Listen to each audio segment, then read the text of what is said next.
জুলাই সনদের ভিত্তিতে আগামী ফেব্রুয়ারি জাতীয় নির্বাচন এবং নির্বাচনের আগে গণভোট সহ ৫ দফা দাবিতে বিক্ষোভ মিছিল ও সমাবেশ করেছে সাতক্ষীরা জেলা জামায়াতে ইসলামী।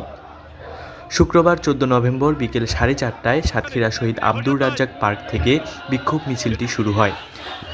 মিছিলটি নিউ মার্কেট মোড়, খুলনা রোড মোড়, নারকেলতলা মোড় সহ শহরের প্রধান সড়কগুলো প্রদক্ষিণ করে পুনরায় একই স্থানে গিয়ে শেষ হয়। মিছিলের নেতৃত্ব দেন জামায়াতে কেন্দ্রীয় সাংগঠনিক সেক্রেটারি ও সাতক্ষীরা সদর আসনে মনোনীত এমপি প্রার্থী মুহাদ্দিস আব্দুল খালেক।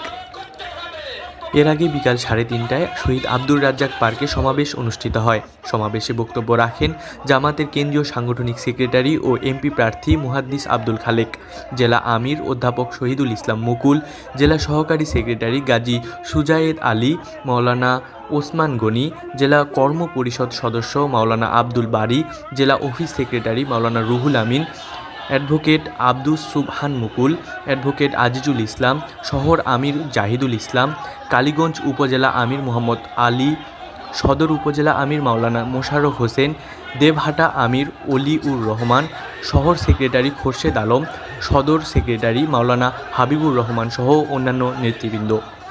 বক্তারা বলেন, তারা আগামী ফেব্রুয়ারিতে জাতীয় নির্বাচন চান, তবে নির্বাচন হতে হবে জুলাই সনদের ভিত্তিতে।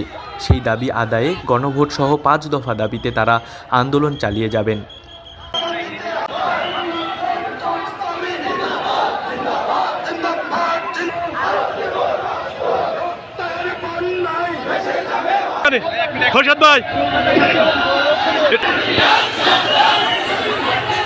আবু জাফর এর তথ্য ও চিত্রে তাসবিহ আল ওয়াসি, চ্যানেল 21, সাতক্ষীরা।